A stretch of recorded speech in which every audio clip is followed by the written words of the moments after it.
premier devoir en accélérer 50 ans de vie du Lithops gesiana. Ces images particulières, je les ai obtenues pendant ces longues années de culture. Nous sommes en hiver et dehors il neige. Première particularité, ces espèces qui viennent de l'hémisphère sud, pour les cultiver correctement dans l'hémisphère nord, ils doivent être en végétation chez nous en automne et en hiver. L'automne, c'est la floraison. L'hiver, c'est leur développement qui est très particulier. Les nouvelles feuilles qui se développent à partir du seul méristème de la plante. Elles doivent se nourrir des vieilles feuilles et du substrat chez nous légèrement humide. Car chez nous, l'hémisphère nord, nous sommes en hiver et il pleut souvent. Particularité d'une année sur l'autre, le développement des nouvelles feuilles change de couleur. Ce qui a donné naissance à l'apparition d'une variété de cette espèce. J'ai constaté que cette différence se produisait chez nous quand l'hiver était plus ou moins ensoleillé, ce qui rend cette espèce légèrement variable lorsque l'on pratique le semis. Le pied mère est l'espèce type. À partir de ce pied, j'ai fait un semis. Et même en protégeant la floraison, voici ce que j'ai obtenu par le semis.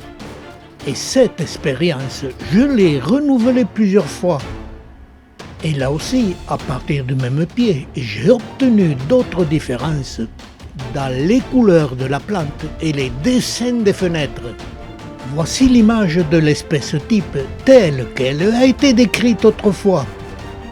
Et des spécialistes anglais m'ont dit ne pratiquez jamais le semis. Vous perdrez l'espèce type et vous ne comprendrez plus rien. Et pour essayer de comprendre, avec l'association Cacté Vidéo, j'ai créé ce centre de documentation au Centre culturel de Carmont. Et j'ai été consulter nos livres et nos revues sur le Lithops gesiana, qui ont quelques documents au sujet de ce Lithops. Mais j'ai aussi consulté ma bibliothèque personnelle sur ce Lithops.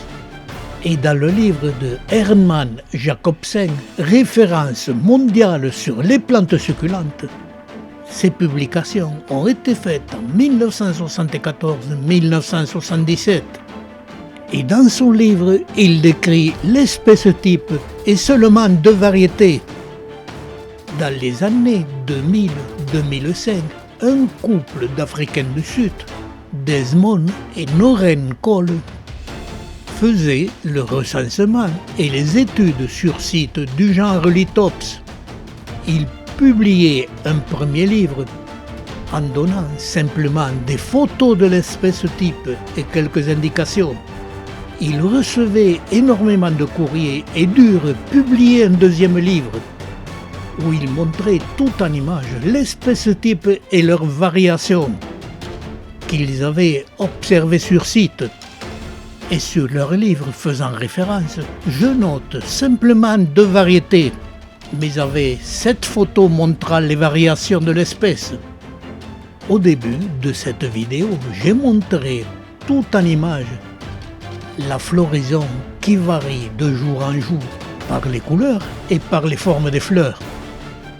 Car la floraison dure plus ou moins 15 jours et elle évolue de jour en jour, ce qui permet dans la nature l'intervention des insectes sur de grandes distances.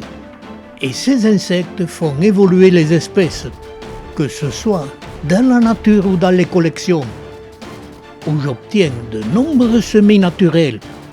Mais aussi, pendant ces longues années de culture, j'ai pratiqué les semis de toutes les espèces de Lithops que je possédais. Et j'ai obtenu un nombre incalculable de variations. Ce qui me fait dire que pratiquement toutes les espèces de Lithops sont très variables. Et qu'à la longue, les espèces obtenues par semis finissent par se rejoindre. J'ai aussi tenté de pratiquer le greffage pour conserver les espèces types. Le greffage fonctionne très bien, mais la multiplication de l'espèce par greffage est impossible. Et avoir une collection, simplement avec des espèces types que l'on montre dans les livres, est impossible. Et il faut passer par le semis et faire un tri pour obtenir des espèces types. Si l'on veut avoir une collection qui ressemble les inscriptions. Une dernière remarque, actuellement l'identification des espèces se fait par la fleur et par les graines. Les lithops ont tous des fleurs jaunes ou blanches.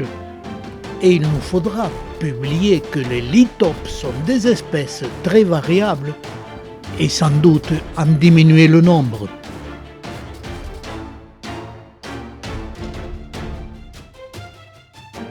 Appelez sur YouTube Pierre Batigne, vous pourrez voir toutes mes vidéos.